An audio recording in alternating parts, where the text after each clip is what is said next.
भुनक्तु सह वीर्यं करवावहै तेजस्विनावधीतमस्तु मा विद्विषावहै। ॐ शान्ति शान्ति शान्तिः।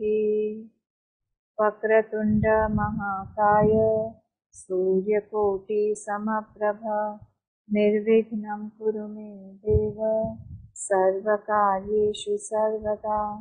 सरस्वती नमस्तुभ्यं वरदे कामरूपिणि विद्यारम्भं करिष्यामि सिद्धिर्भवतु मे सदा। गुरुर्ब्रह्मा गुरुर्विष्णुः गुरुर्देवो महेश्वरः गुरुरेव परं ब्रह्म तस्मै श्रीगुरवे नमः।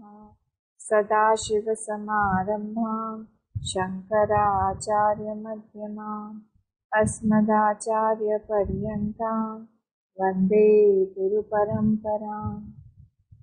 श्रुतिस्मृतिपुराणानाम् आलयं करुणालयं नमामि भगवत्पाद शङ्करं लोकशङ्करं शङ्करं लोकशङ्करम्। ॐ पार्थाय प्रतिबोधितां भगवता नारायणेन स्वयं व्यासेन ग्रथितां पुराणमुनिना मध्ये महाभारतम् अद्वैतामृतवर्षिणी भगवती अष्टादशाध्यायिनी अम्ब त्वामनुसन्दधामि भगवद्गीते भवद्वेषिणी। नमोऽस्तुते व्यासविशालबुद्धे पुल्लारविन्दायतपत्रनेत्र येन त्वया भारततैलपूर्णः प्रज्वालितो ज्ञानमयः प्रदीपः प्रपन्नपारिजाताय स्तोत्रवेत्रैकपाणये ज्ञानमुद्राय कृष्णाय गीतामृतदुहे नमः। सर्वोपनिषदो गावः दुग्धा गोपालनन्दनः पार्थो वत्सस्तुति भोक्ता दुग्धं गीतामृतं महत्। वसुदेवसुतं देवं कंसचाणूरमर्दनं देवकी परमानन्दं कृष्णं वन्दे जगद्गुरुं कृष्णं वन्दे जगद्गुरुम्।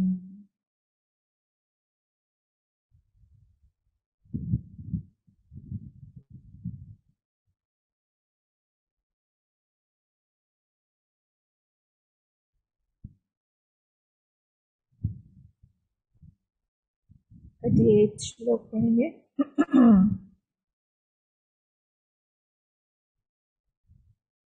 38 और 39।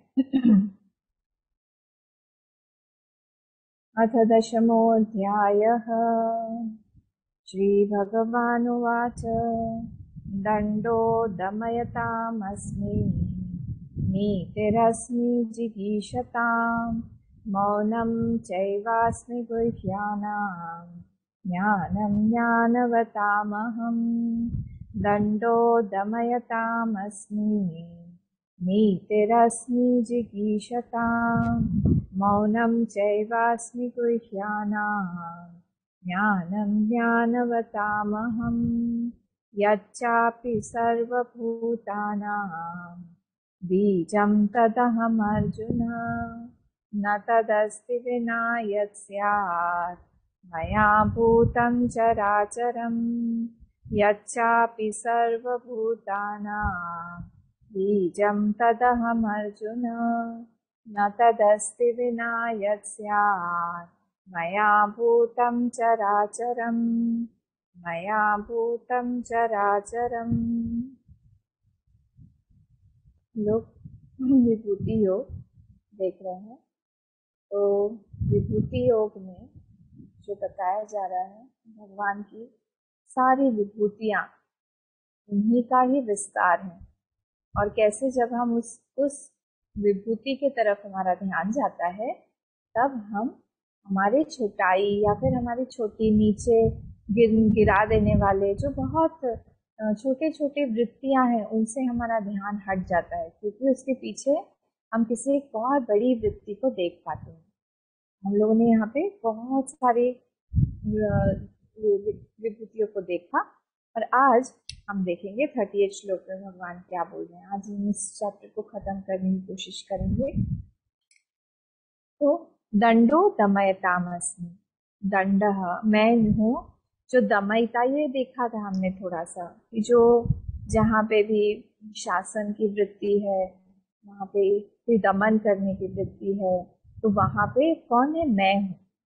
वहाँ पे कौन हूँ? दंड रूप से मैं ही हूँ। I am the punishment. तो जो डिसिप्लिन है, दंड है, शासन है, वो कौन है? मैं हूँ। अनुशासनकर्ताओं में, शासनकर्ताओं में मैं हूँ। जो लोग अपना लिमिट्स क्रॉस करते हैं, उनको भगवान जो है उनको सही रास्ते पर लेके आते हैं, उनको दिखाते हैं तरह तरह का। कभी कभी ऐसे दंड होते हैं जो कि जिनको डंडा तो भारी पड़ता है पर आवाज नहीं होती है बिल्कुल।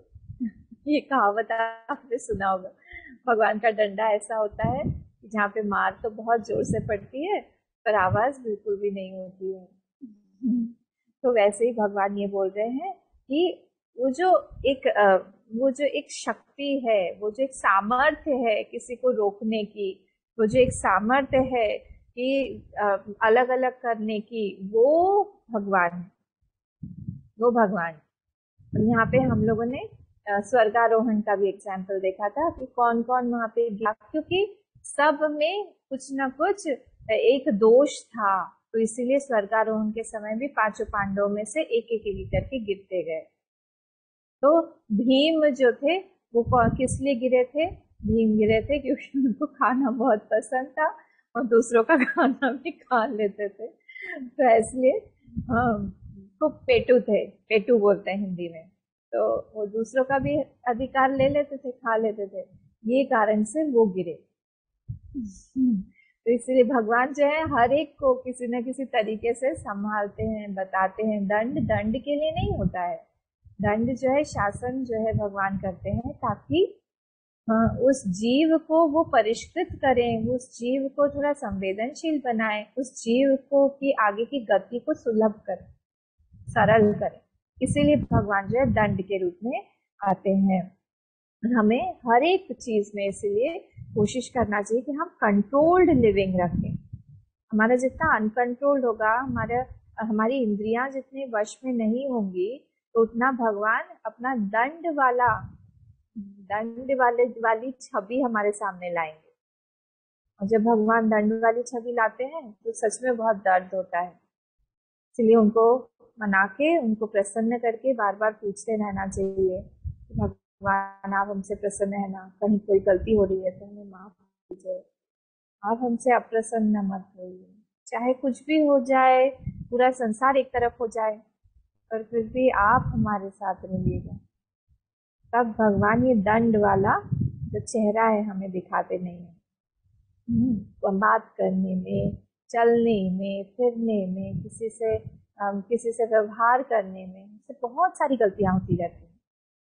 हम किसके साथ कैसे रहते हैं, हमने सोच लिया कुछ, पता है आपको मानसिक भी बहुत सारी गलतियां होती हैं। मानसिक गलतियां शायद ज्यादा हो जाती हैं कभी कभी। तो मानसिक जब गलती होती है तब हमको हमारा जो पाप है वो बढ़ गया, पाप बढ़ने से फिर भगवान ये वाला स्वरूप हमको दिखाएंगे। इसलिए भगवान कहते हैं कि मैं दंड हूँ, दमयिता, दमयितों में मतलब शासनकर्ताओं में मैं हूँ वो। तो सिस्टम कैसा होता है? पूरा सिस्टम जो है हम लोग को हमारी वीकनेस को उजागर, हमारे जहाँ जहाँ पे हमारी दुर्गुण है, दुर्बलताएं हैं, उसको ये पूरा सिस्टम सामने लेके आता है। आप देखिएगा कोई भी परिस्थिति ऐसे नहीं आती है, कोई परिस्थिति अगर आ रही है तो वो कुछ ना कुछ हमारे बारे में ही हम लोग को उजागर करने के लिए आती है। तुमने यहाँ पे ये गलती की है, अगर ये गलती नहीं होती तो फिर ये परिस्थिति नहीं बनती। है ना। तो इसलिए ये यहाँ पे भगवान इस तरह से आ रहे हैं। पर कभी कभी पनिशमेंट, दंड जो है बहुत सूक्ष्म होता है, हमें समझ में भी नहीं आएगा, पर वो व्यक्ति जो है उस पनिशमेंट से वो धीरे धीरे धीरे धीरे सोचने के लिए मजबूर होता है कि मेरे साथ में ये परिस्थिति क्यों बनी, ये व्यक्ति सबके साथ अच्छा है बहुत, मेरे साथ ऐसा क्यों है, ये व्यक्ति जो है मेरी अच्छाई को क्यों नहीं देख पाता है। वो तब हम सोचने लगते हैं, मजबूर होते हैं सोचने के लिए। तो सूक्ष्म सूक्ष्म पनिशमेंट्स होते हैं। हमारे स्वामी जी एक बार एक आश्रम में गए, शायद वृंदावन में किसी गुरुकुल में गए थे।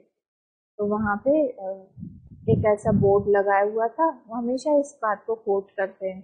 तो वहां पे एक बोर्ड लगाया हुआ था, उस बोर्ड में लिखा था 2-3 लड़कों का नाम, और उनको लिखा हुआ था वहां ऊपर डेट, इस डेट से इस डेट तक वो अपने गुरु को प्रणाम नहीं करेंगे।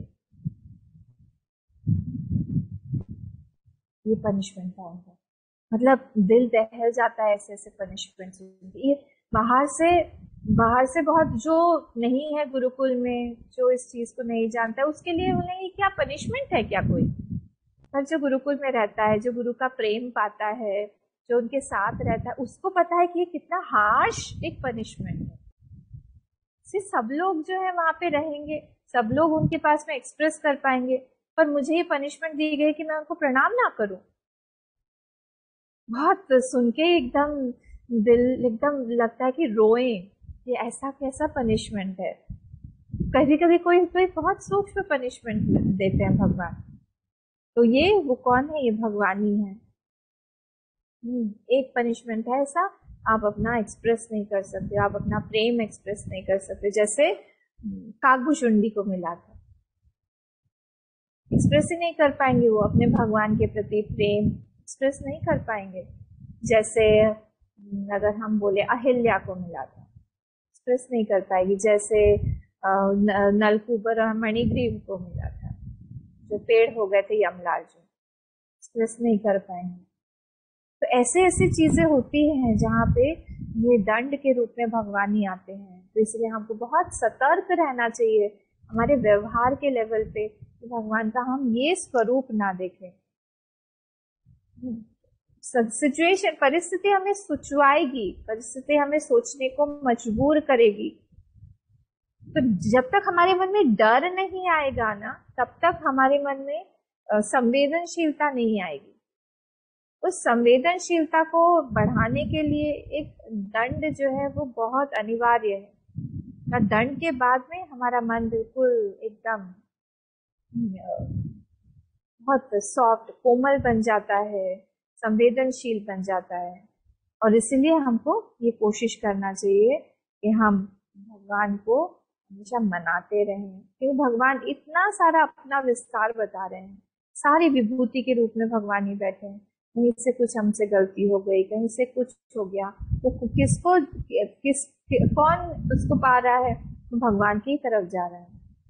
मतलब वो गलती हमने भगवान के लिए की हुई है। अगर हमने किसी को बुरा बोला है, अगर हमने किसी चीज को पांव से टच किया है, अगर हमने किसी को दुत्कारा है, अगर एक जानवर भी है उसमें भगवान बोल रहे हैं मेरा ही अंश है। हाँ, इसलिए यहाँ पे बहुत हमको संभाल के रहना चाहिए कि कर्ण और धृतराष्ट्र को भी पनिशमेंट मिला, उनको भी मिला। भगवान ने किसी को भी नहीं छोड़ा, सबको पनिश किया भगवान ने। और इसलिए यहाँ पे हमको इसी चीज से थोड़ा डरना चाहिए, दंड से, भगवान के इस स्वरूप से डरेंगे नहीं। और भगवान दिखाते हैं, बिल्कुल दिखाएंगे वो, और ऐसा ऐसा रूप दिखाते हैं ना कि दिल दहल जाता है। आगे 11th चैप्टर में, अभी ये तो आज खत्म हो जाएगा, 11th चैप्टर में जब वो अर्जुन को विराट स्वरूप दिखाते हैं, उसमें दिखाते हैं कैसे उनके मुंह में एक एक एक व्यक्ति जा रहा है, ऐसे घुस रहा है। हाँ, और उसको करके पूरा चबा रहे हैं। किसी किसी का गर्दन ऐसा लटका हुआ है, हाँ, फिर उन्होंने करके जीभ से उसको अंदर ले लिया, पूरा खून बह रहा है उनके मुंह से। जैसे हम लोग अंगूर या पोमोग्रेनेट के बीज खाते हैं ना, वैसे भगवान चबा चबा के खा रहे हैं सब। ये है उनका स्वरूप। डरना चाहिए। और नरसिंह अवतार में भगवान ने कैसा रूप प्रकट किया था, भगवान को भक्त को बचाने के लिए उन्होंने कैसा रूप प्रकट कर लिया। मतलब तुम भगवान से चालाकी करने जा रहे हो, उनसे ऐसा वरदान मांगा हिरण्यकशिपु ने कि ना मैं दिन में मरूं ना मैं रात में, ना मैं अंदर मरूं ना मैं बाहर, ना मैं ऊपर मरूं ना मैं नीचे, ना मैं शस्त्र से मरूं ना मैं अस्त्र से। हाँ मैं तो अब अमर हो गया, मैं जीत गया। को नहीं पता भगवान है वो, भगवान से हम चालाकी कर रहे। ये शकुनी की भी यही अवस्था थी। सब लोग हम लोग चालाकी करने के लिए, इन लोगों को और कोई नहीं मिला, वहीं पे ही गए। फिर भगवान ने उसको इस तरह से पूरा उठाया, ने जंघा पर रखा, जंघा पर रख के बोला देखो तुम हवा में भी नहीं हो नीचे भी नहीं हो, मेरी जंघा पे हो। और उंगलियों से ऐसे बड़े बड़े नाखून थे नरसिंह भगवान, ऐसे करके उसको फाड़ डाला। देखो देखो देखो, ये अस्त्र है ना शस्त्र है, ये मेरे नाखून। बेला क्या है, ना दिन है ना रात है, संध्या की बेला है। ना तुम अंदर हो ना बाहर हो, देहली पे ले जाके मारा। देहली समझते ना, जो अंदर भी नहीं है बाहर भी नहीं है, वहां। भगवान से हम चालाकी नहीं कर सकते, इसलिए बहुत संभलना चाहिए। अगर किसी ने भगवान को मनाया हुआ है, अगर कोई भगवान के आश्रित है, तो फिर वहां पे भगवान आते हैं दिखाने के लिए मजा। फिर दंडो दमयतामस्मि नीतिरस्मि जिगीषताम, नीतिरस्मि जिगीषा, जिगीषा मतलब क्या है, जो जीतने वाले विक्टोरियस लोग हैं जितने, जो जिगीषा इच्छा, किस चीज की, जीतने की जिसकी इच्छा है, उन सब में हमारे है ना जिगीषा। तो जिगीषताम, तो जिगीषताम मतलब those people who are desirous of victory, जो जिनको इच्छा है जीतने की, उनमें मैं क्या हूं, नीति, नीति ही अस्मि, मैं नीति हूं। तो नयनात नीति, नीति का मतलब क्या होता है, नी धातु से बना हुआ है, जो आगे हमको बढ़ा के आगे लेके जाए। क्योंकि नेता, नेत्र, ये सब नी धातु से बने, जो हमको आगे लीड करे। तो यहाँ पे भी वो सक्सेस, विजय या फिर सफलता उसको प्राप्त होती है जो कुछ इंग्रेडिएंट्स उसमें डालता है उस कर्म में।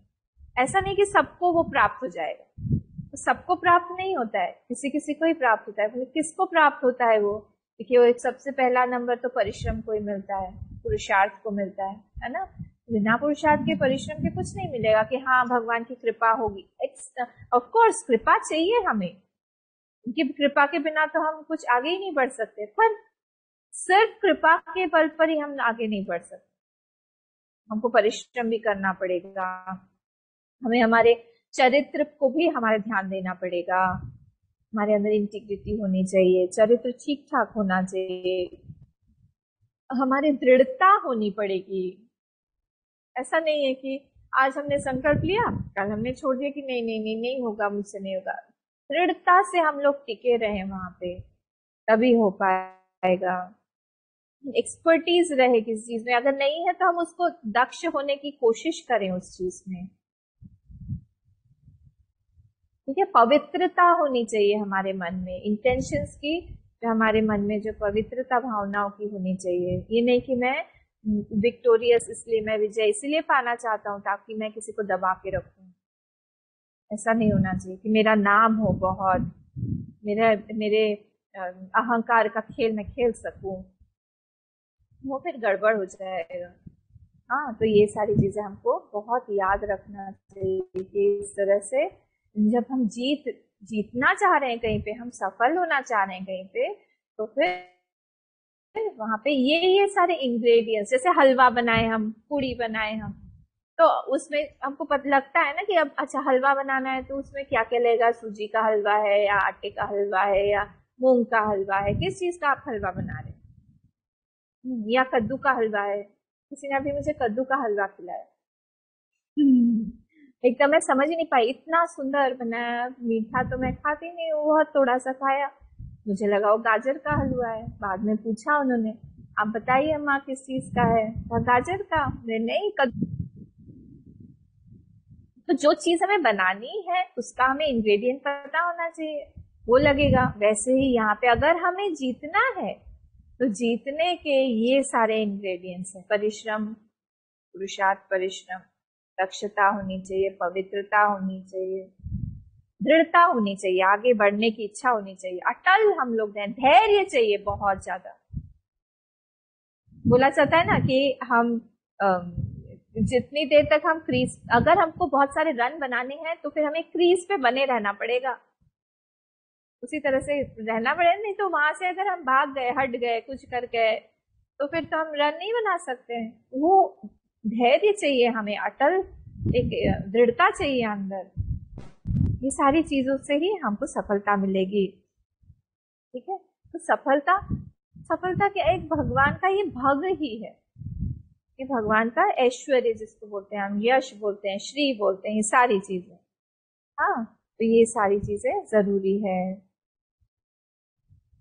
पेशेंस चाहिए, शौर्य भी चाहिए, स्तौरज धीरज तेहि रथ चाका, पढ़ा था ना हमने राम अभी इसमें, रामचरितमानस में। तो वो जो धर्म रथ था उसमें, हाँ सुना सुना कुछ लग रहा है, तो उसमें शौर्य भी है। पेशेंस के साथ साथ हमें शौर्य भी चाहिए। कई जगह पे देखिए, शौर्य मतलब क्या होता है, वीरता मतलब क्या होता है, मैंने अभी कुछ दिन पहले भी बताया था आप लोगों को। भागवत में एक जगह पे आया हुआ है कि मनोविजय, या हम मन की वृत्तियों पर जब हम वश कर लेते हैं, मन को हम लोग दृढ़ता से वश में रखते हैं, उसको हम लोग बोलते हैं शौर्य। बाहर तो शौर्य कोई भी दिखा देगा, अकेले में हम कितने शूरवीर हैं, अपने मन के साथ जब हम रहते हैं तब हम कितने शूरवीर हैं, उसको हमें ध्यान रखना पड़ेगा। ठीक है, तो शौर्य की डेफिनेशन अलग अलग जगह अलग अलग हो जाती है। भगवान ने रणभूमि छोड़ के शौर्य दिखाया। जिस चीज में उन्होंने कहा मुझे मुझे अगर आप लोग अपयश देते हैं, उसको भी मैं सामने से झेलूंगा। एक क्षत्रिय के लिए ये रण छोड़ बोलना या फिर भगोड़ा बोलना कितना बड़ा अपयश है। पर उन्होंने कहा नहीं, उस समय की परिस्थिति ऐसी है, युद्ध करके कोई फायदा नहीं है। एक तरफ से काल्यवन है, दूसरी तरफ से जरासंध है, और काल्यवन जो है उसको हम लोग जीत नहीं सकते हैं ऐसे, उसकी बहुत बड़ी सेना के साथ वो आया हुआ है, और वो मुचुकुंद वहां पे सो रहा है कब से, तो इनको तो सबको मिलाना है आपस में, इसलिए यहाँ पे मैं अपयश ही लूंगा। तो उन्होंने वहां पे, उनका शौर्य वैसा था भगवान का।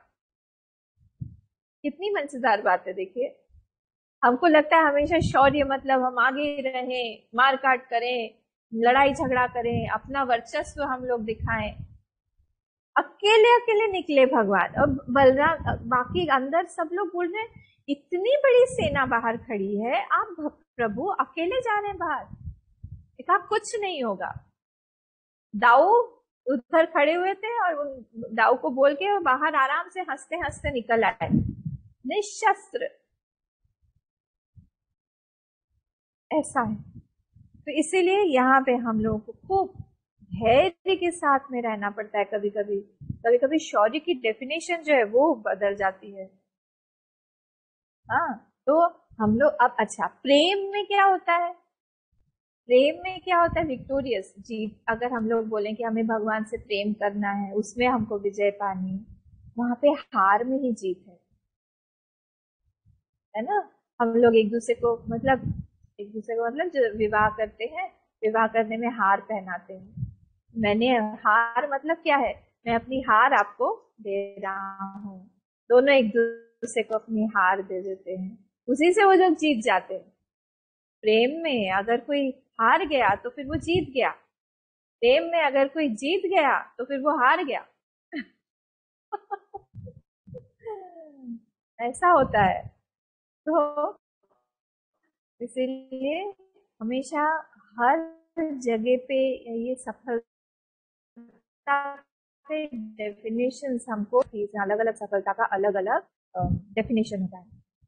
ठीक है, तो इसलिए जैसे अभी जो ये हो रहा था ना, पैरालंपिक्स हो रहा था, उसमें भी उसमें हम लोग के इसमें सिल्वर आया, गोल्ड आया। अभी मुझे टाइम नहीं मिल रहा है उतना, पर एक एक व्यक्ति का मुझे इतना इंटरेस्टिंग लग रहा है कि मुझे पढ़ना है, उनकी जीवनी पढ़नी है। वो लोग वहां तक कैसे पहुंचे। आसान नहीं होती है डगर सफलता की। और जब हम लोग इन लोगों की जीवनियां पढ़ते हैं तब हमको समझ में आता है कितना कैसे कैसे रास्ते से ऊपर नीचे होके ये लोग वहां पे पहुंचे हैं। हाँ, क्या नाम था, निषाद कुमार। निषाद कुमार जो है इसमें हाई जंप में जो उन्होंने, जिनको सिल्वर मेडल मिला। उनका उनका जो ये हाथ कट गया था। उनका हाथ कट गया था। वो चारा काटते हैं ना, तो चारा काटने के मशीन में उनका हाथ घुस गया था और उसमें हाथ घुस के उनका हाथ कट गया। देखिए, उसके बाद भी उनके उन्होंने ना धैर्य छोड़ा, ना उनके अंदर में शौर्य की कमी आई। उनका नहीं, मुझे करना ही है, प्राप्त करना ही है। बहुत सारे ऐसे एग्जाम्पल्स आपको मिलेंगे कि जिनके जीवन में ऐसी ऐसी परिस्थिति, घटनाएं हुई, उस घटना ने उनको प्रेरित कर दिया। और वो लोग आज कहाँ है। वो अब कई लोगों के हाथ नहीं होते, कई लोगों के पैर नहीं होते। मुझे लगता है कि लोग कैसे, और उस हमारे हाथ पैर होते हुए भी हम लोग उस चीज को नहीं कर पाते। कोई के पैर से ही इतना सुंदर पेंटिंग बनाता है, कोई के पैर से ही सब कुछ कर रहा है। जेसिका कॉक्स, उसका नाम मैं हमेशा लेती रहती हूँ। उनके पास उसके दोनों ही हाथ नहीं, वो कराटे मास्टर है, पैर से ही। पास में मत जाइएगा। पायलट है, फ्लाई फ्लाई ये करती है, प्लेन उड़ाती है, कार वार तो चलाती ही है, सब पैर से। हम लोग के हाथ होते हुए हम इतना काम नहीं कर सकते। ये भगवान कह रहे नीति रश्मि जिगीषता। वो बुद्धि कहाँ से आ रही है, किसने अंदर से संबल दिया हुआ है, किसने अंदर पकड़ा हुआ है। ऐसे ही वो देवेंद्र झझारिया, हाँ, जैवलिन थ्रो में जिसको सिल्वर मेडल मिला, सब का कुछ ना कुछ आप लोग पढ़िएगा। कुछ ना कुछ ऐसे ऐसे स्थितियों से वो लोग पार गए हैं और आज देश का नाम उन्होंने रोशन किया है। हमारे देश को कितने सारे मेडल ला के दिए उन्होंने। धैर्य से उन्होंने, दृढ़ता के साथ उन्होंने अपनी इंटीग्रिटी को, चरित्र को बना के रखा। उन्होंने अपने सारी इंद्रियों को वश में करके वो लोग आगे बढ़ते गए, बढ़ते गए, बढ़ते गए। सफलता ऐसे नहीं मिलती है और एक दो दिन का खेल नहीं होता है। ऊपर जो भी पहुंचा है ना, बहुत दुर्गम पथ है सफलता, सफल होने की। ऊपर जो जितना जाता है उसको उतना उतना नीचे से वो दुर्गम दुर्गम परिस्थितियों से ऊपर जाता है और उसको, उसकी मेंटालिटी, उसकी जो बुद्धि है उतनी सूक्ष्म होती जाती है। ऊपर के लोग बहुत थोड़े थोड़े मिलते हैं, नीचे जितनी भीड़ है ऊपर उतना ही कम है लोग। इसलिए भगवान को मनाना चाहिए कि हम हारे नहीं कहीं पे भी। हम कहीं पे भी, कैसे भी परिस्थिति हो, आप हमारे अंदर बैठ के नीति बन के बैठिए, हमारे मन को संभालिए। आपके अलावा हमारे मन को कोई नहीं संभालेगा। परिस्थिति आएगी, ऊपर नीचे आएगी, पर उससे हमको ही उठना है। आप ये जो मूवीज में जो होते हैं, बड़े बड़े जिनके नाम है उनको देख लीजिए आप। बड़े अच्छे वाले जो पॉलिटिशियंस है उनको देख लीजिए आप। पेपर में आए दिन सुबह उठते ही अपने बारे में सब खराब खराब खराब खराब देख रहे हैं, सुन रहे हैं।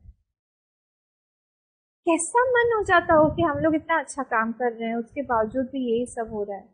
फिर भी अपने बारे में बुराई सुनने की आदत होनी चाहिए, अपने बारे में नेगेटिव जो भी चीजें हैं, हम हमको लेने की क्षमता बढ़ानी चाहिए। जब भी कोई अपमान करे उस चीज को लेने की क्षमता होनी चाहिए और फिर भगवान पे छोड़ देना चाहिए कि भगवान, इसको मैंने आपका प्रसाद रूप से माना है ना, अब आप देखिए इसको क्या करना है। तो ऊपर की डगर जो है ना वो आसान नहीं है। मीराबाई का क्या एक वो भजन है,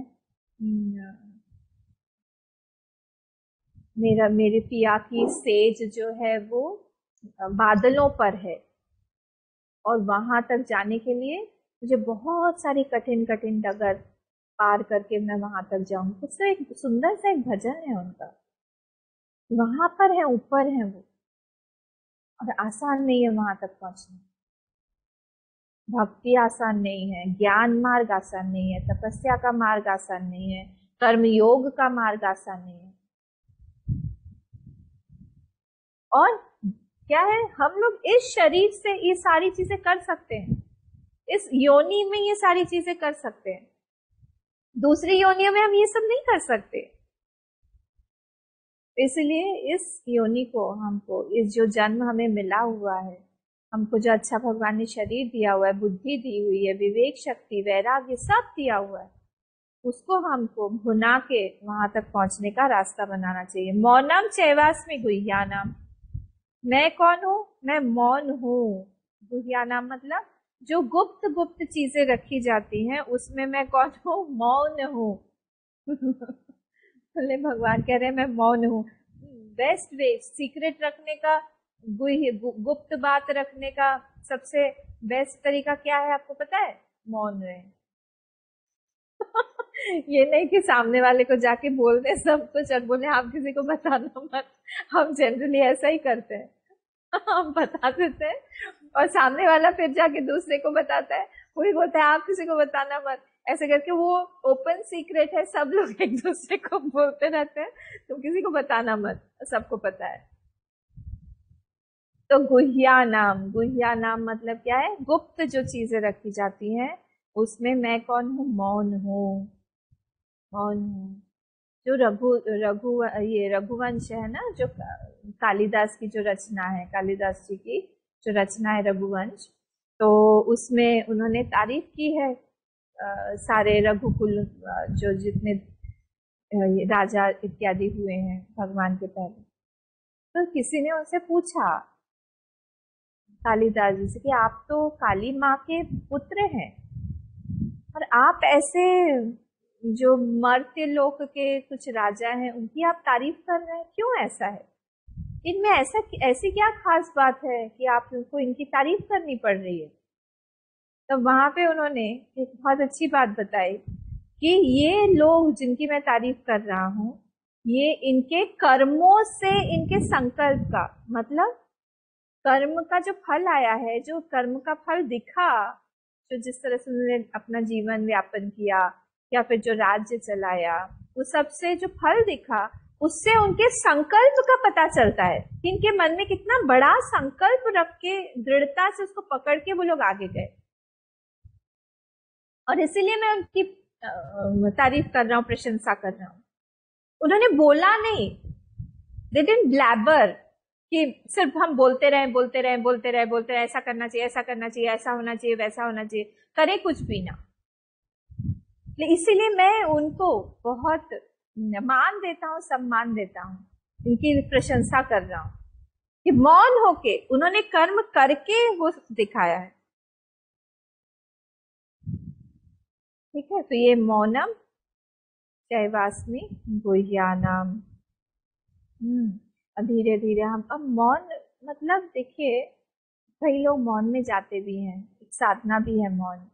तो मौन जब होता है तब ऐसा नहीं है कि सिर्फ फिजिकली हम लोग मौन हो,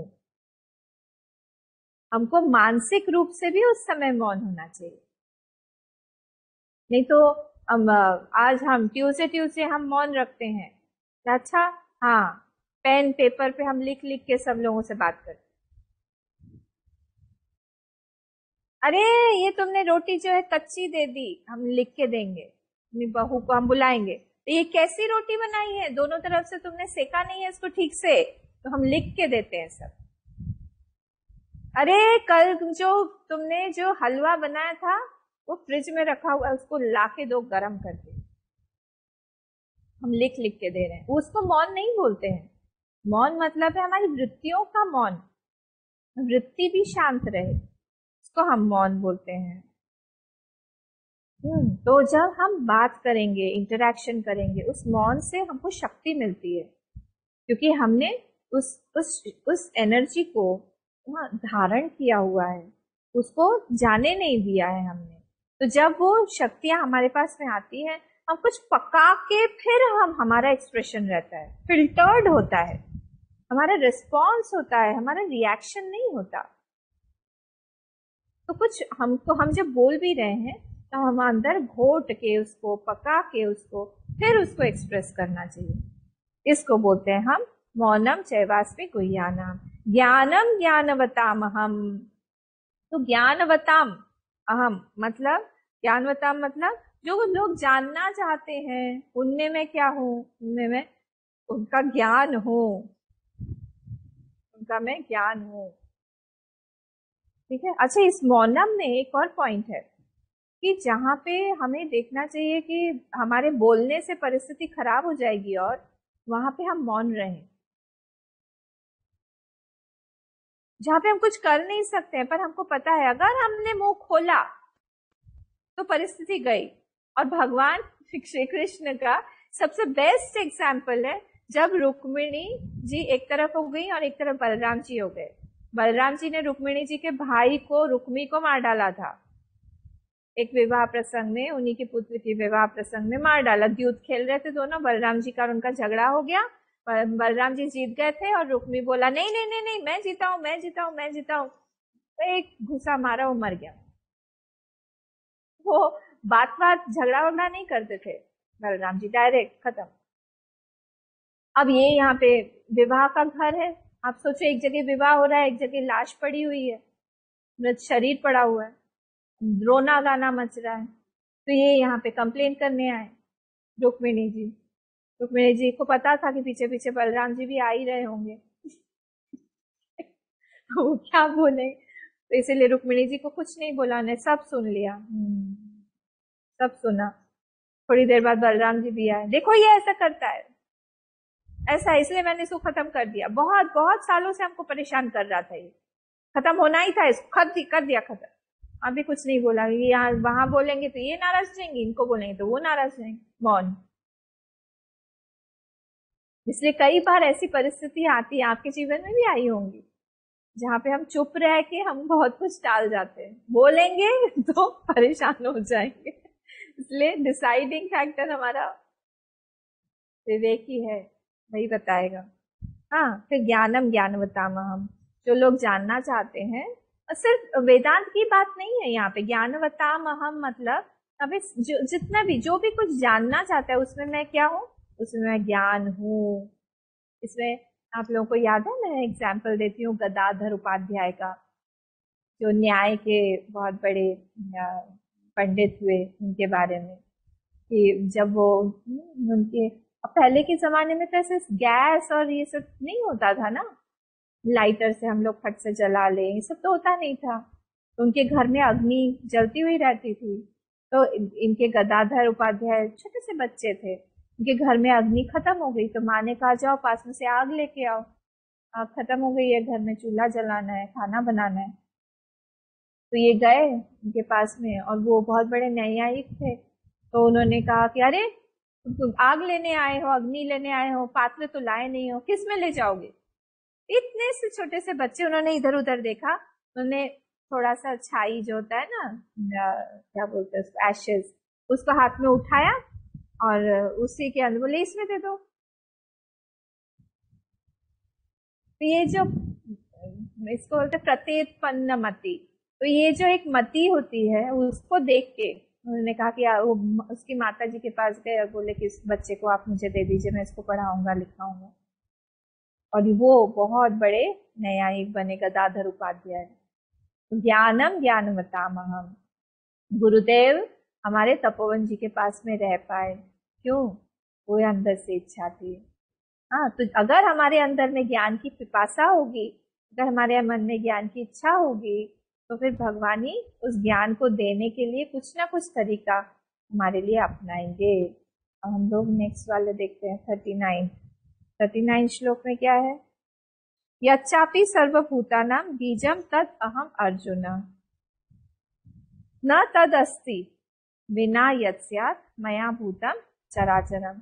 बोल रहे हैं कि यच्चापि सर्वभूतानां, जो भी कुछ यहाँ पे तुमको दिखाई दे रहा है, उस सब चीजों का बीज जो है मैं ही हूं अर्जुन।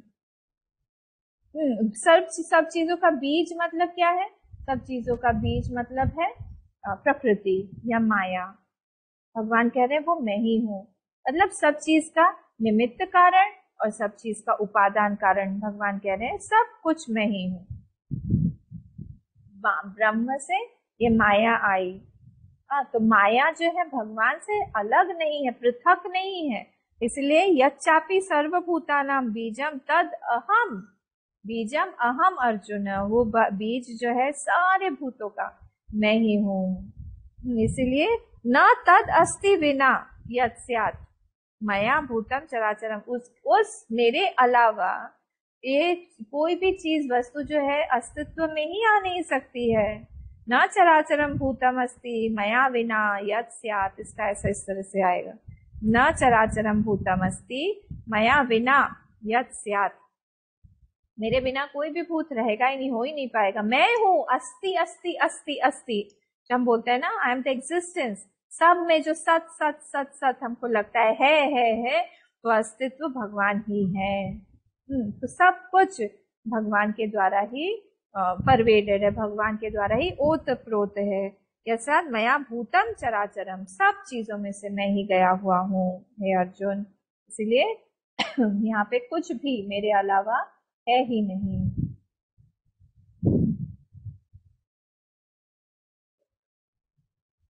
ठीक है, यहाँ पे हमारा ये 39वां श्लोक खत्म हुआ और हम 40वें श्लोक पे चलते हैं।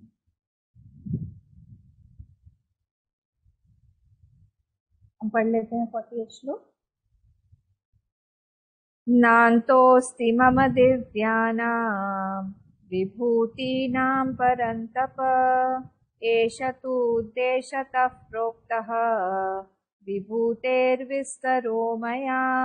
नान्तोऽस्ति मम दिव्यानां विभूतीनां परन्तप, एष तु उद्देशतः प्रोक्तः विभूतेर्विस्तरो मया।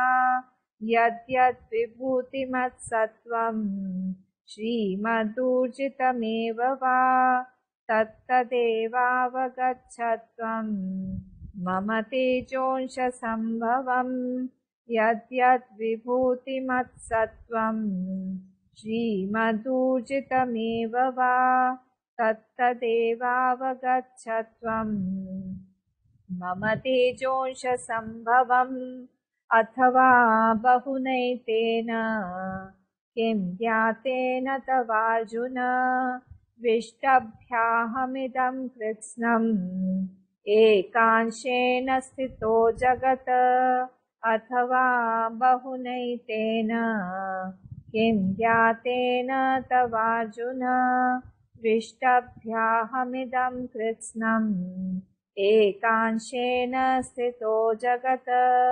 ओम तत्सदिति श्रीमद्भगवद्गीतासु उपनिषत्सु ब्रह्मविद्यायां योगशास्त्रे श्रीकृष्णार्जुनसंवादे विभूतियोगो नाम 10वां अध्यायः।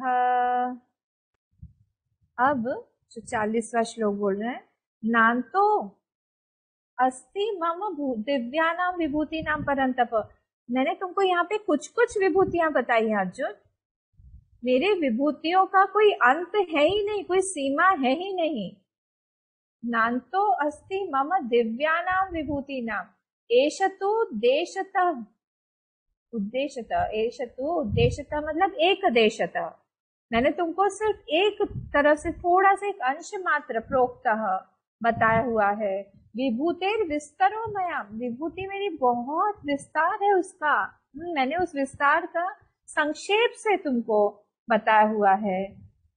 मैंने बहुत ज्यादा एक अंश से ही मैंने बताया हुआ, मैंने सारी चीजें तुमको नहीं बताई हुई हैं, क्योंकि मैं इतना विस्तार कर ही नहीं सकता हूँ। युद्ध के लिए सब खड़े हुए हैं, देखो तुम्हारी तरफ घूर घूर के देख रहे हैं सब लोग। तुमने उधर बच गया था, शंखनाद हो गया, उधर सब कुछ हो गया, रियल तुम यहाँ पे तुम विभूति पे विभूति पूछे जा रहे हो। मुझे पता है तुमको और भी सुनना है, पर अभी ये टाइम नहीं है सुनने का। नान्तो मम दिव्यानां विभूतीनां परन्तप, इसलिए यहाँ पे सब कुछ, यहाँ पे मैं ही हूँ ये बता रहे हैं। मतलब क्या, यहाँ पे एक पॉइंट यहाँ पे ये याद रखिएगा कि सगुण साकार जो ईश्वर है, यहाँ पे सगुण साकार ईश्वर वो भी अनंत है।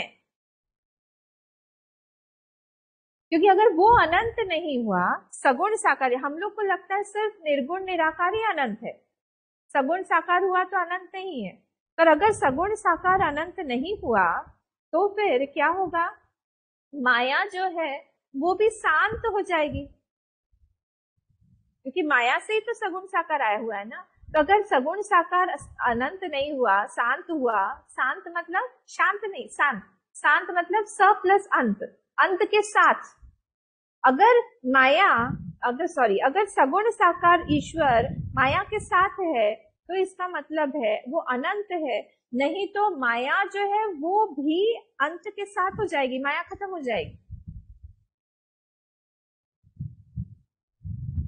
ठीक है, और इसीलिए माया जो है अगर अंत के साथ हो गई तो फिर वो अनिर्वचनीय नहीं रह पाएगी। हम लोग माया को बोलते हैं कि माया अनिर्वचनीय है, फिर वो वचनीय हो जाएगी।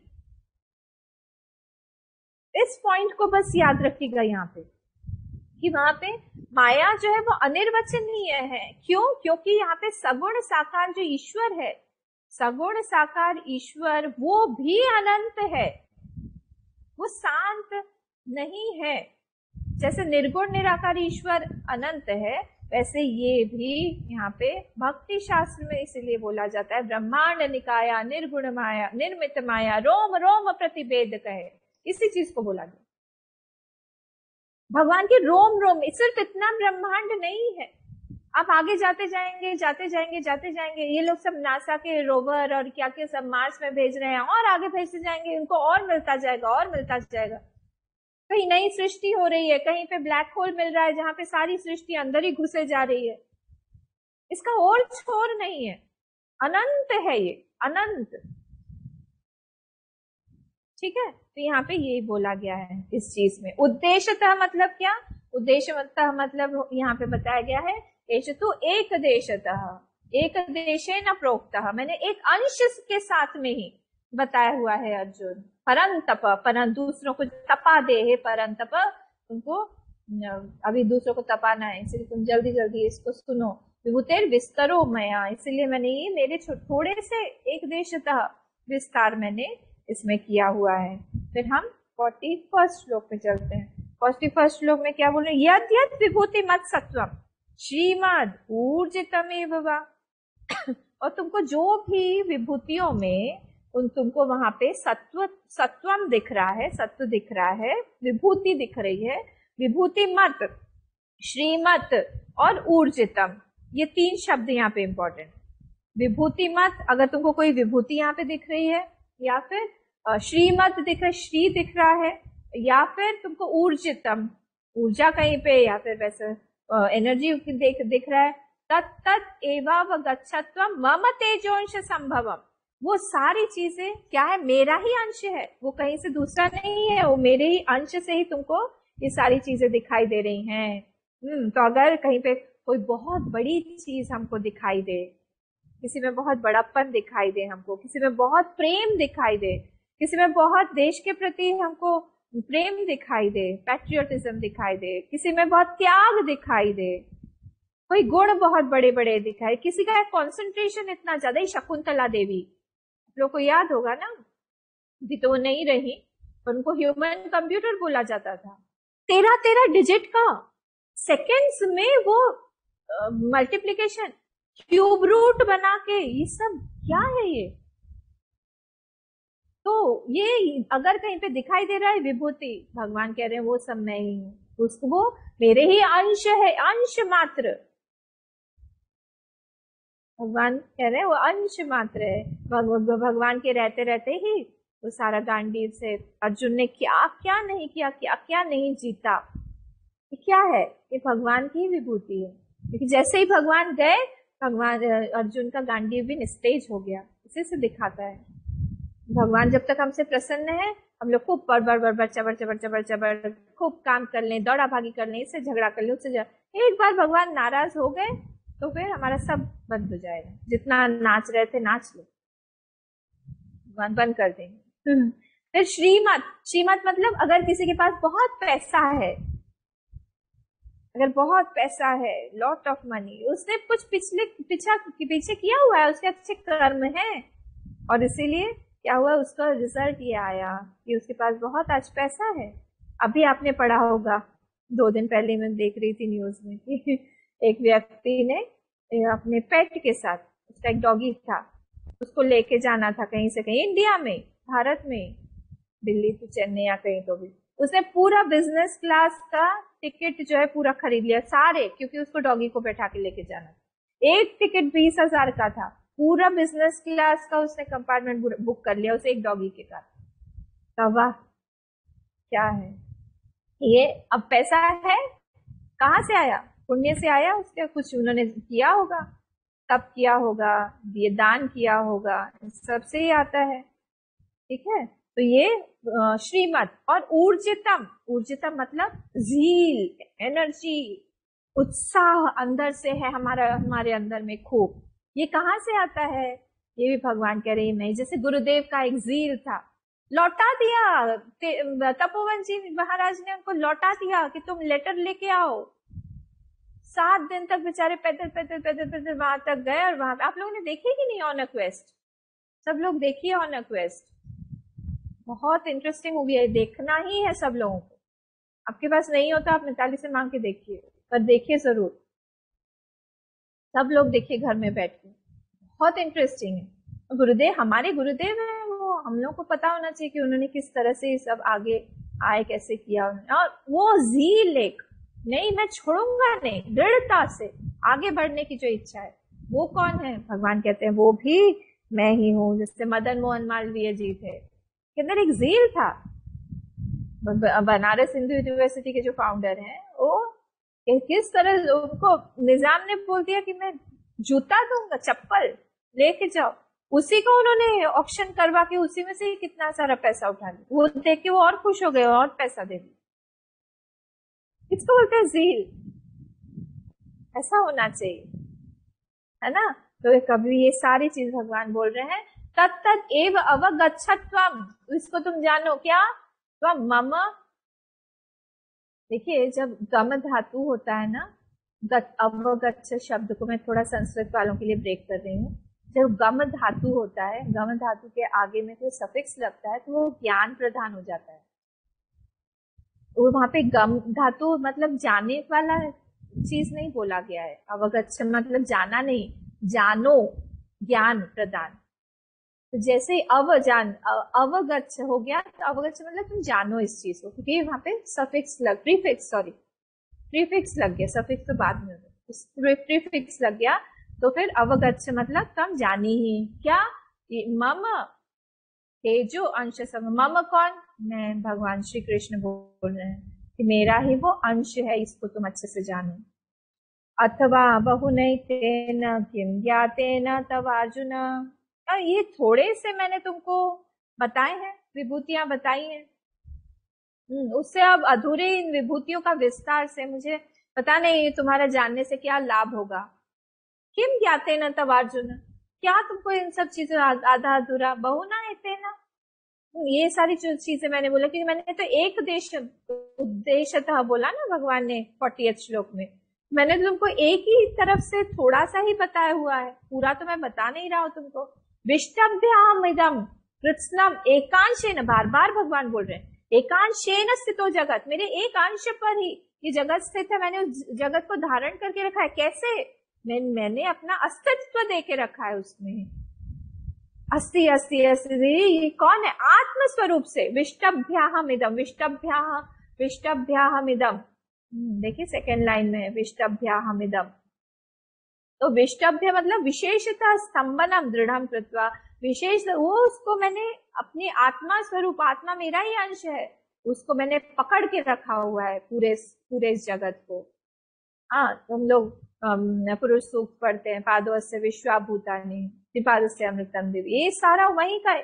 भगवान यही बोल रहे हैं कि जो तुमको विस्तार दिख रहा है वो सिर्फ मेरा एक अंश मात्र है, उससे भी मैं बहुत ज्यादा हूं, मैं बहुत बड़ा हूं।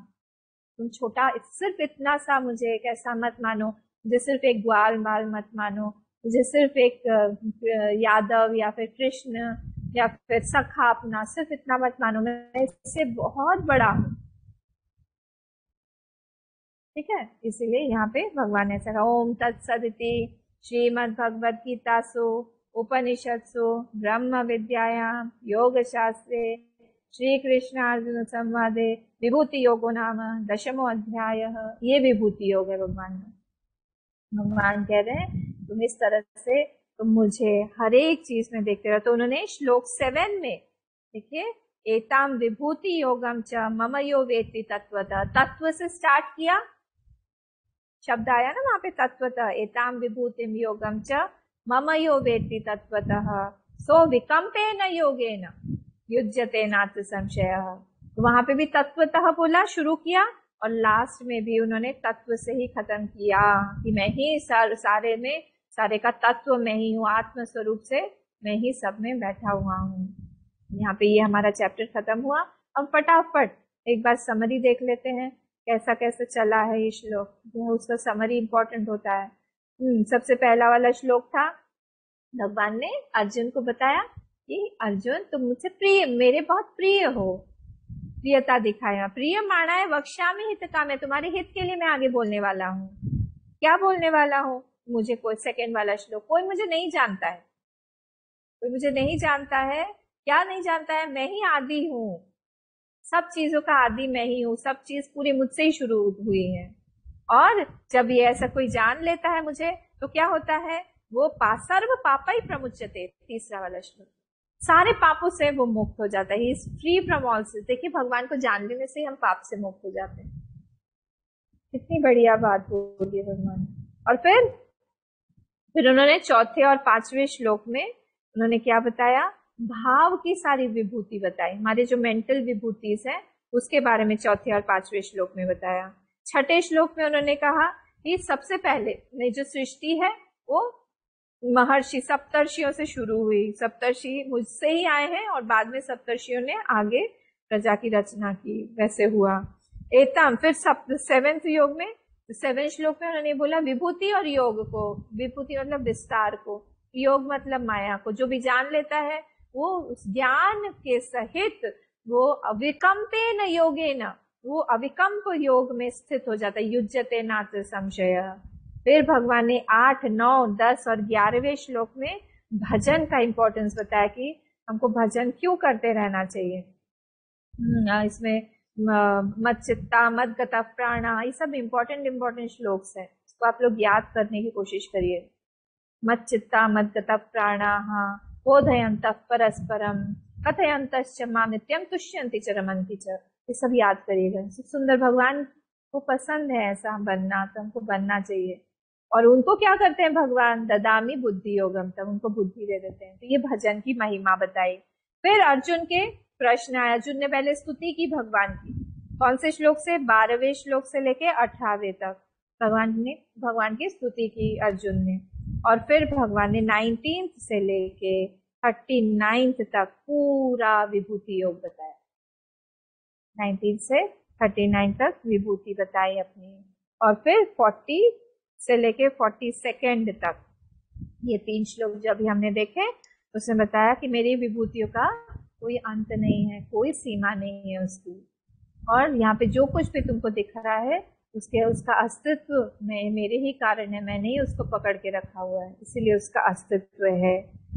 और जो इस चीज को जान लेता है वो सब चीजों को, सत्व को जान लेता है, तत्व को जान लेता है, सेंस को, सबका सार को वो जान लेता है। तो ये वाला चैप्टर हमारा यहाँ पे आज खत्म होता है। और हम कल से एकादश,